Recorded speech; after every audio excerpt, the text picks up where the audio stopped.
Rima y más, el podcast de relaciones institucionales, market access, gestión sanitaria y sobre todo salud.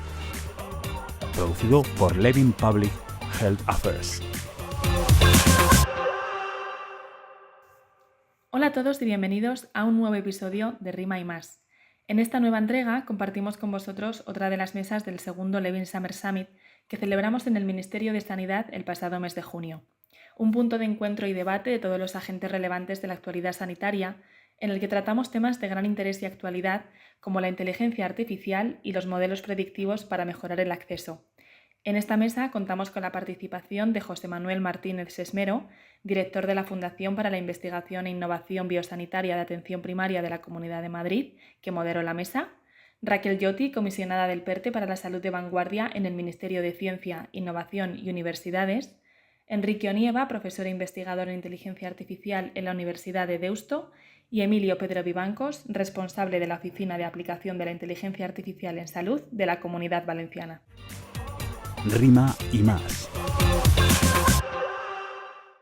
Empezamos con la intervención del moderador de la mesa, José Manuel Martínez Sesmero, director de la Fundación para la Investigación e Innovación Biosanitaria de Atención Primaria de la Comunidad de Madrid. La inteligencia artificial no deja de impactar en algunas, yo diría aspectos espinosos muchas veces, ¿no?, que forman parte también del debate consuetudinario que tenemos en el ámbito sanitario, que es el acceso y también cómo se vincula la inteligencia artificial con un área en concreto que son los modelos predictivos. Es verdad que acceder a la salud no es simplemente poder llegar a un hospital, a un centro sanitario, a un centro de atención primaria, sino que significa recibir atención adecuada, en el momento también adecuado, justo, con los recursos correctos y sin depender, teóricamente, del lugar donde uno vive ni de su nivel socioeconómico.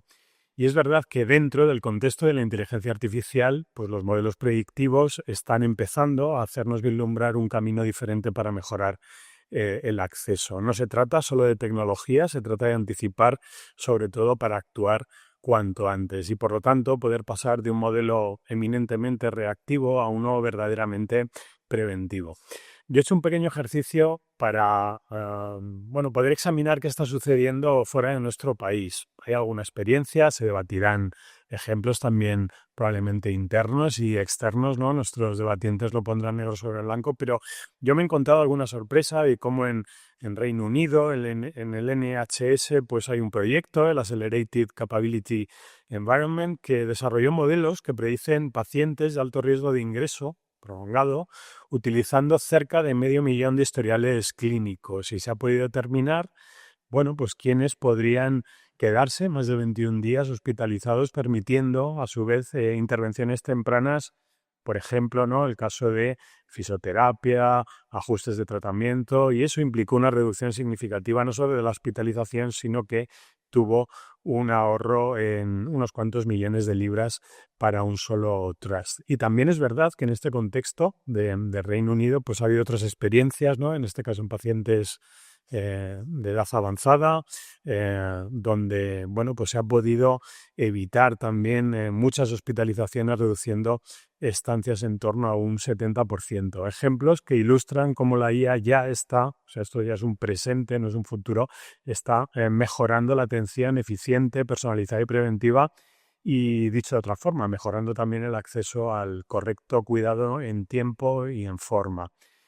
¿Qué se han logrado o qué pretendemos también obtener con estas medidas? Porque es verdad que muchas veces las expectativas nos pueden generar a veces obliteración o una suerte de deseos encontrados. Yo creo que manejar adecuadamente la IA en el contexto de modelos predictivos tiene que ver sobre todo con ejemplos, como hemos visto, reducción de ingresos evitables, mejorar la experiencia del paciente, si cabe también la personalización en función de los recursos disponibles, en definitiva, pues sobre todo mejorar la eficiencia. Y es verdad que en esta suerte de controlar las expectativas, pues esta promesa que parece que ponemos en ciernes con los modelos predictivos, pues pues estamos intentando que entre todos, y ahora lo veremos, pues llegar a ese cuidado más preciso sin malgastar recursos. Pero al final es verdad que también esto va acompañado de una suerte de desafíos, como es asegurar que estos modelos pues no tengan sesgos o los controlemos lo máximo posible, también mejorar las infraestructuras, el acceso al dato, la calidad del dato y cómo prepararnos los equipos de salud, equipos multidisciplinares para integrar estas herramientas en el día a día.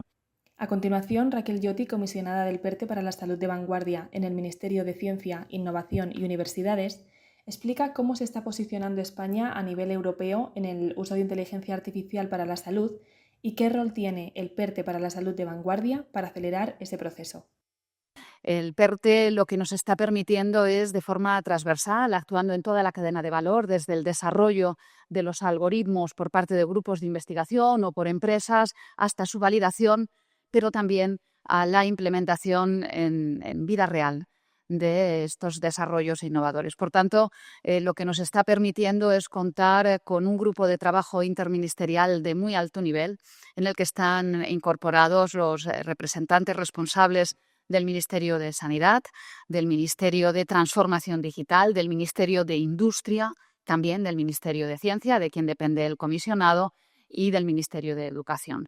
Esta visión transversal la hemos trasladado a Europa, tenemos presencia, se está tomando como ejemplo de esta visión integral que nos tiene que llevar a la implementación en el sistema sanitario, pero que no debe dejar de lado aspectos muy vinculados a la I+D, y tendremos oportunidad también seguro que hablar de barreras, al uso secundario de los datos, a las oportunidades de generar empresas, puestos de trabajo, industrialización en España y en Europa. Estamos en una muy buena posición en el ámbito europeo en lo que tiene que ver con potencialidad en digitalización en salud. Los scores de madurez de salud digital nos sitúan por encima de la media europea.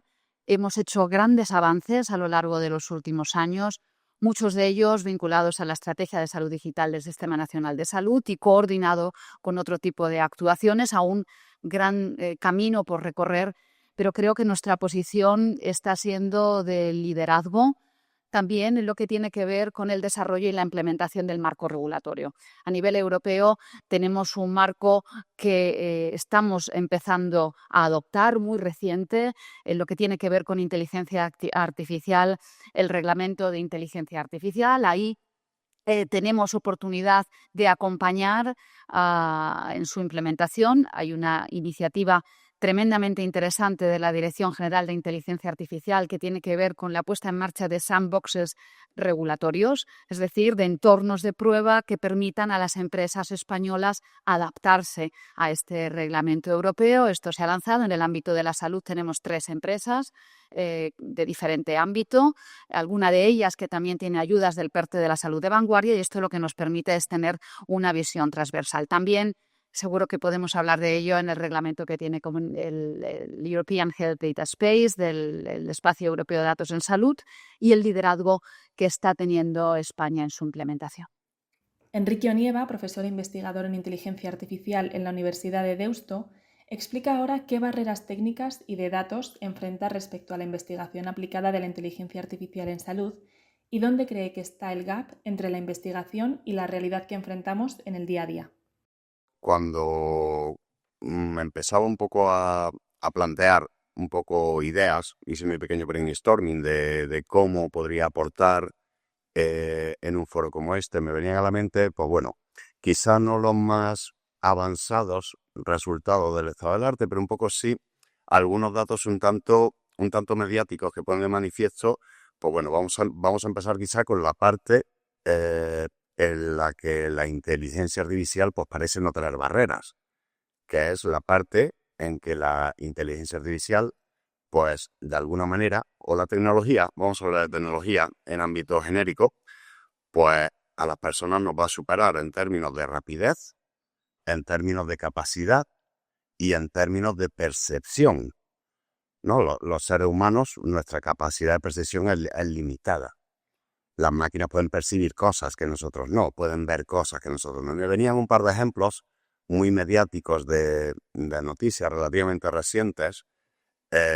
Una que un sistema de inteligencia artificial era capaz de predecir o de estimar el género de una persona únicamente observando el fondo de retina, una fotografía del fondo de retina de esa persona. Lo cual, bueno, desde el ámbito médico entiendo que no es muy práctico, no es una aplicación que vaya a revolucionar el sector, pero un poco habría un debate, que es que yo tengo la suerte de colaborar con clínicos oftalmológicos y discutiendo con ellos, dicen, no, sí, ciertamente, obviamente, pues es algo curioso, algo interesante que contar, pero lo más curioso de todo es que ninguna persona en este planeta se había dado cuenta de que el fondo de retina puede estar correlacionado con el género de una persona. Nadie había encontrado esa asociación. Lo hizo una máquina. Algo parecido pasó con aquel sistema capaz de anticipar arritmia o probabilidad de muerte súbita con años de antelación únicamente observando un electrocardiograma. No, entonces tiene capacidad de cómputo. Si se le dan los datos adecuados, es capaz de encontrar patrones que no van a ser evidentes para una persona y que de alguna manera podemos utilizar. Es decir, puede ver cosas que nosotros no podemos ver. También tiene una ventaja muy evidente, que es en términos de escalado. Formar un clínico requerirá de ciertos recursos temporales para que esa persona complete su estudio y recursos económicos para poner a su disposición los medios y el material para que esa persona se forme. Formar a 2, hombre, no exactamente, pero vamos a simplificar, consumirá el doble de recursos, y a 3 el triple de recursos y a 4 el cuádruple de recursos. Vale que esos recursos pueden ser relativamente bajos, pueden estar optimizados. Construir una tecnología que desempeñe en el ámbito clínico podrá costar millones de veces más que entrenar a un clínico, pero la capacidad de despliegue es infinita. Al día siguiente de ser capaces de conseguir esa inteligencia artificial capaz de desenvolverse bien en el ámbito clínico, simplemente, prácticamente con un pequeño clic, esa inteligencia artificial puede estar disponible en todos los centros médicos del planeta. Ahora vamos con la parte mala. En todos los centros del planeta podrá estar disponible esa inteligencia artificial con aquellos sesgos que pudiera tener, con aquellas carencias que pudiera tener. Una persona puede tener sus sesgos, sus carencias, sus errores, pero su ámbito de impacto está limitado a su entorno, a los pacientes que pueda atender por día, a su centro de salud, a su región. Una inteligencia artificial no tiene límite en ese caso. Por eso es tan importante el que los desarrollos de inteligencia artificial estén correctamente validados, correctamente auditados. Ahí yo creo que tenemos que aprender mucho de otro tipo de procesos, como procesos dentro de la banca, procesos dentro de la automatización, que se someten en cualquier sistema a una serie de test exhaustivos para garantizar la seguridad de los sistemas. Por otra parte, en muchos casos, los contextos experimentales en los que se desarrollan esta inteligencia artificial, podemos decir que distan de la realidad. Se construyen, se testean con datos limpios, con datos homogéneos, con datos correctos, lo cual en el mundo real pues no suele ser práctica habitual. Cometemos errores a la hora de registrar los datos. Vosotros en el ámbito clínico os enfrentáis muchas situaciones que tienen mucho factor humano, que no puede ser medible y puede que no sea comprensible por una máquina, no se puede cuantificar por una máquina para que tome una decisión. Había un caso también, sonado en los que estábamos en el mundillo, pero es verdad que es un poco desapercibido, de Google, que entrenó una inteligencia artificial para detectar neumonías a través de fotografías de rayos X y falló estrepitosamente cuando trataron de desplegarlo. Falló estrepitosamente. ¿Por qué? Porque estaba acotado a un ámbito concreto. Estaba acotado a fotografías hechas en unas determinadas condiciones, con un determinado instrumental etcétera, etcétera, que cuando se salía de ese ámbito tan acotado, empezaba a fallar estrepitosamente. ¿Qué es lo que necesitamos? Necesitamos acceso a datos, salvando barreras éticas, barreras legales, que la hay, más en el ámbito médico, mucho mayores y mucho más necesarias que en otros ámbitos. Salvando esas barreras, pero también necesitamos que esos datos estén en unos formatos adecuados, que puedan trazarse, que sean interoperables. Proyectos los que he tenido el gusto de colaborar en el ámbito clínico, nos encontramos que cuando necesitamos cruzar datos de diferentes aparatos, no casan, no están en el mismo formato. Un medidor es de un fabricante y no tiene nada que ver con los datos que te da el medidor, que puede estar midiendo la misma característica de otro fabricante. Y un poco para concluir, también me venía a la mente ideas de interpretabilidad. Cuando yo recibo un diagnóstico, el clínico me puede explicar qué le hace intuir ese diagnóstico. Todavía es una barrera pendiente la inteligencia artificial, que la inteligencia artificial te diga por qué ve eso. De hecho, en el caso de la retina pasaba eso. La inteligencia artificial es capaz de predecir el género, pero nadie sabe cómo. No hemos podido ni que nos lo explique, ni que una persona sea capaz de entender cómo. Necesitamos que los datos sean multimodales, no solo datos perfectamente tabulados en tablas, sino que sea capaz de reconocer información visual, información auditiva, información audiovisual, vídeos, información que varía con el tiempo. Y otra gran barrera, que de hecho es lo que apuntan los expertos con estos grandes modelos de lenguaje que están ahora en todos nuestros bolsillos. Creo que todo el mundo tendremos ya instalado ChatGPT o habremos accedido en algún momento. El tema de la casualidad. El tema de la casualidad probabilística. Una inteligencia artificial podrá entender patrones. Es decir, podrá entender que dormir mal está relacionado o correlacionado con que a la mañana siguiente te levantes de mal humor. Pero no entiende si el mal humor es causa de que has dormido mal o has dormido mal porque estabas gestando ese mal humor. No entiende cuál es el orden, qué causa, que entiende que son cosas que pasan juntas, pero no cuál antes que cuál.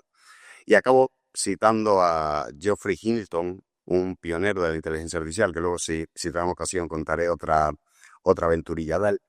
Aparte de ser ganador del premio Nobel el año pasado por su aportación al ámbito de la inteligencia artificial, es una persona que hace pensar a la sociedad. Y allá por 2017 planteaba un dilema interesante, que creo que es más que interesante en este ámbito, que decía que si preferiríamos que nos intervenga de una dolencia de vida o muerte, un doctor humano cuya tasa de éxito es del 80%, número figurado obviamente, o una máquina cuya tasa de éxito es del 90%. Creo que da que pensar.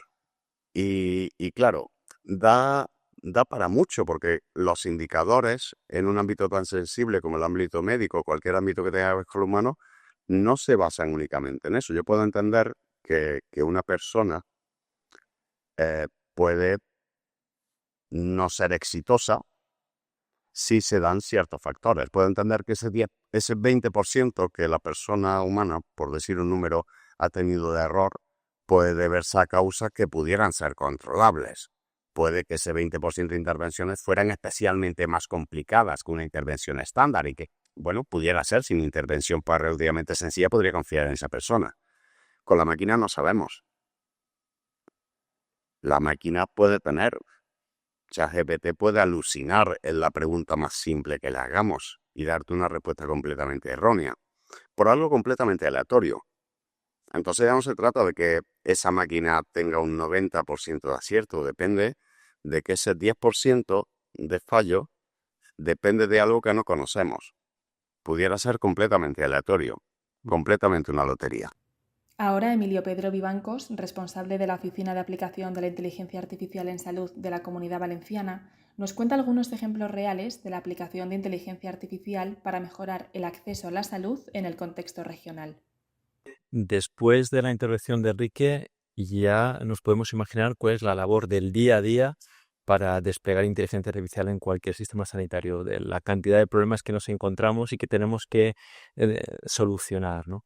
Por ese motivo, lo primero que se ha hecho en la Comunidad Valenciana, en lugar de buscar resultados rápidos desplegando sistemas de inteligencia artificial, ha sido crear un marco técnico y de gobernanza para el despliegue ético, seguro y responsable de inteligencia artificial. A corto plazo eso significa que vamos a ir más despacio, pero a medio y largo plazo se garantiza un desplegado sencillo, pero al mismo tiempo cumpliendo criterios éticos y de responsabilidad, ¿no?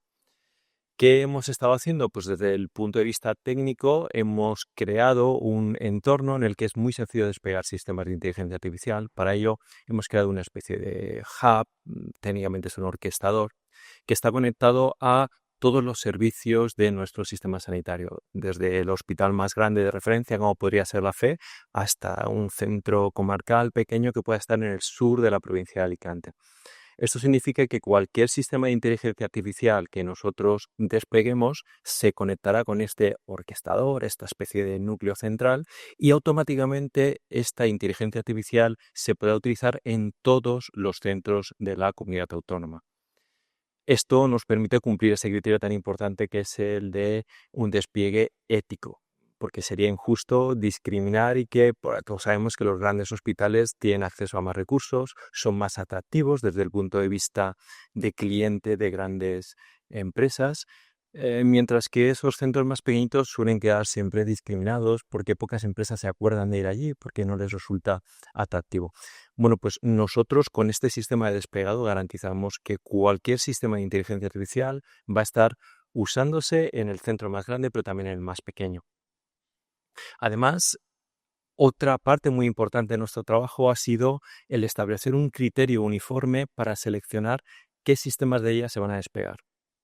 Ahora mismo hay muchísimas empresas ofreciendo muchísimas soluciones de inteligencia artificial y lo importante es tener un criterio uniforme que sea capaz de evaluar el impacto que va a tener ese sistema de inteligencia artificial en este caso, en nuestro entorno sanitario, que es la Comunidad Valenciana.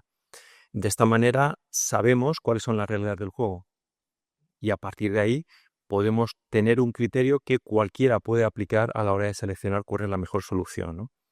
Además, una parte muy importante es la formación. Precisamente Enrique estaba hablando qué fácil es dejarnos llevar porque la inteligencia artificial está de moda, aparentemente parece perfecta y nos encontramos por un lado aquellos que creen ciegamente en la inteligencia artificial y aquellos que creen que la inteligencia artificial les va a hacer perder su puesto de trabajo y son más reticentes, ¿no? Pero a mí casi me preocupan más los primeros, aquellos que creen ciegamente casi en que la inteligencia artificial es poco menos que algo perfecto.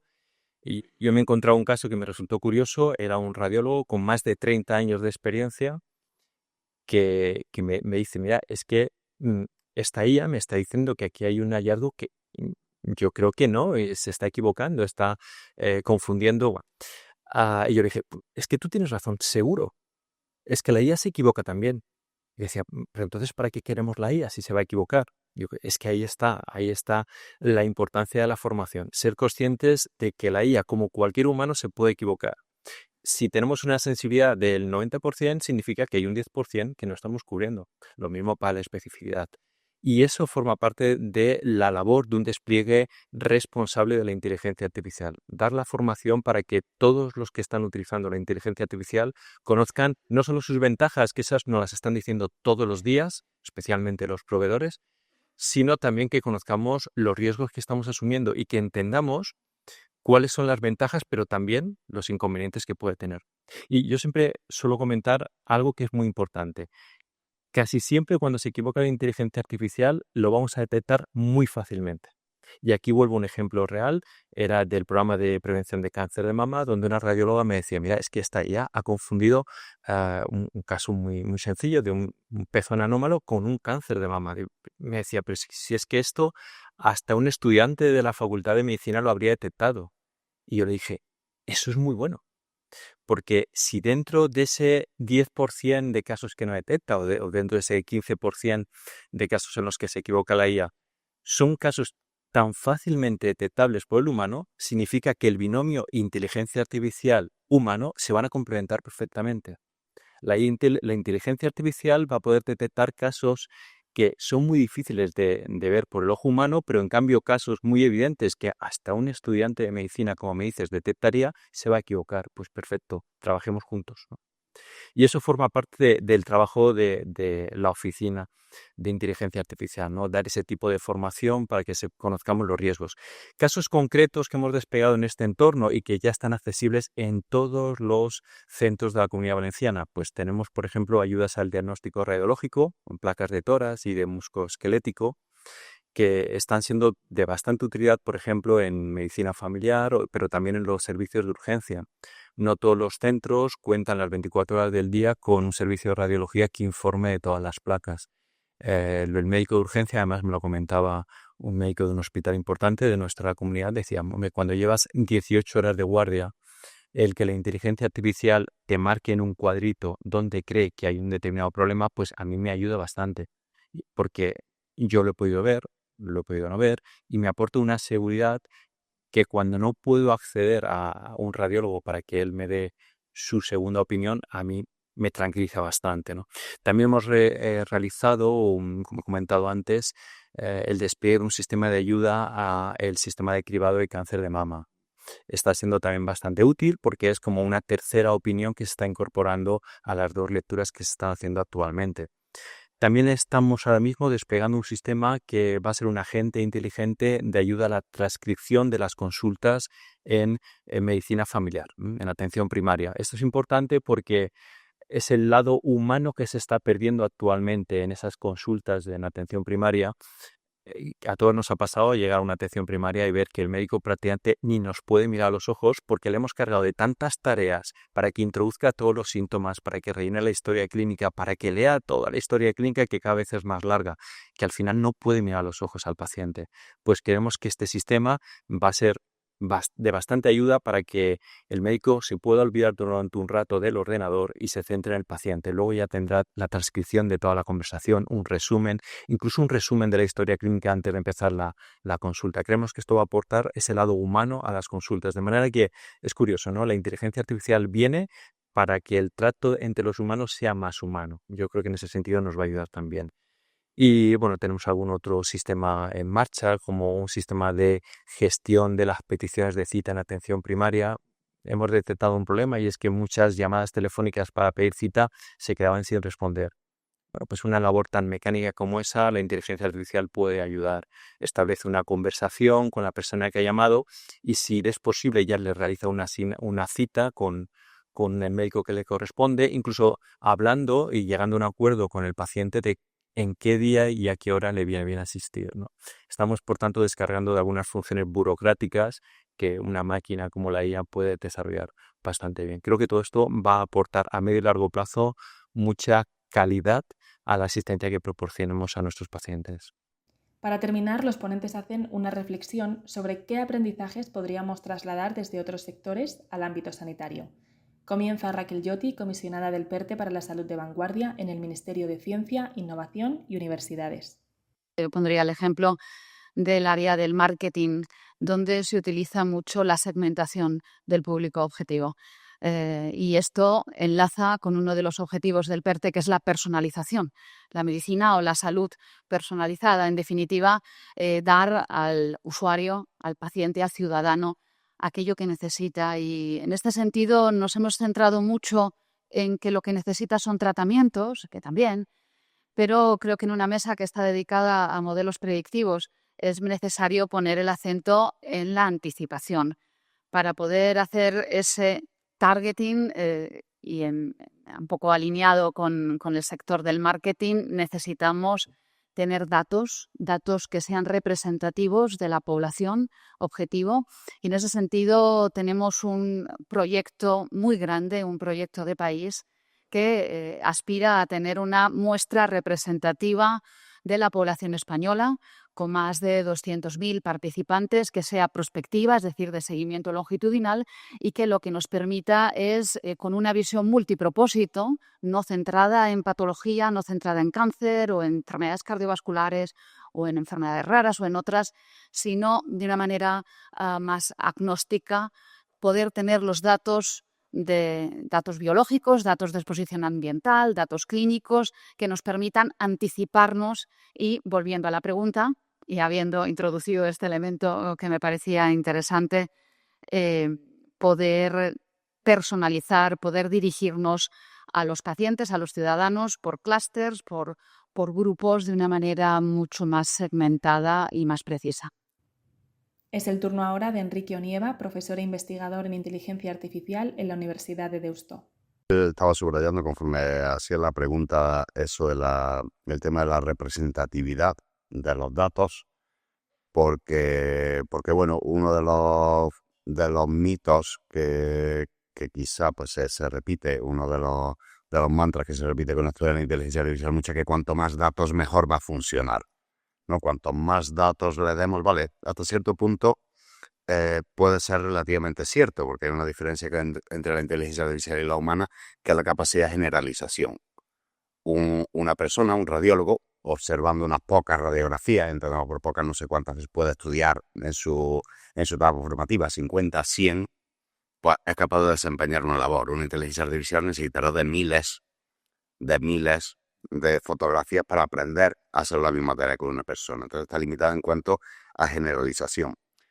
Pero no solo es tamaño, sino que esos datos sean representativos. Y obviamente la muestra de población que podamos tener aquí en Madrid, pues posiblemente sea muy diferente de la que podamos tener en un pueblo del sur de Andalucía, o podría ser muy diferente a la que estuviéramos, por ejemplo, de una ciudad de Estados Unidos, ¿no? Cada una con sus particularidades, con sus sesgos, con sus características concretas, y más en el ámbito de la salud, porque estaría asociado con factores culturales, factores climáticos e incluso factores económicos. Y muchas veces cuando intentas poner esto, pongo el ejemplo, que obviamente aquí no aplica, estamos en el ámbito nacional, pero pongo el ejemplo de Estados Unidos, donde al tener una sanidad privada, pues obviamente hay un factor económico de los datos que tienes.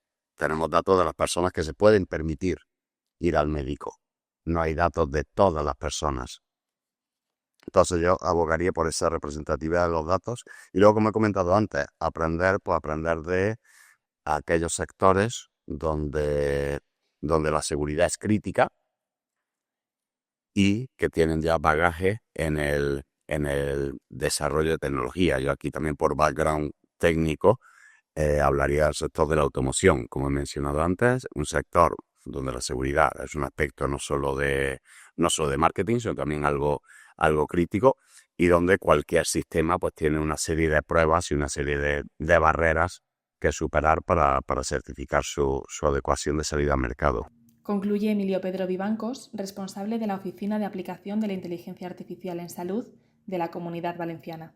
Deberíamos esta vez intentar nosotros aprovechar el oro que son los datos y que no vengan de fuera a aprovecharse de él, ¿no? Como decía Raquel, tenemos un programa muy ambicioso para conseguir datos de calidad y suficientemente representativos y además adaptados a nuestro entorno cultural, que esto es fundamental cuando hablamos del entrenamiento. Tenemos grupos de investigación en inteligencia artificial, como tenemos aquí representando a Enrique, muy potentes, que con esos datos son capaces de crear modelos que ayudarían mucho a nuestro sistema sanitario, y no nos quedemos parados. Que no vengan de fuera a vendernos productos entrenados con datos de personas asiáticas o de cualquier otro entorno que no se van a adaptar bien a nuestras necesidades, pero simplemente porque nos falta dar ese último salto, el pasar de la investigación al producto final, perderemos oportunidades. Y con estas declaraciones concluimos la mesa sobre inteligencia artificial y modelos predictivos para mejorar el acceso del segundo Levin Summer Summit.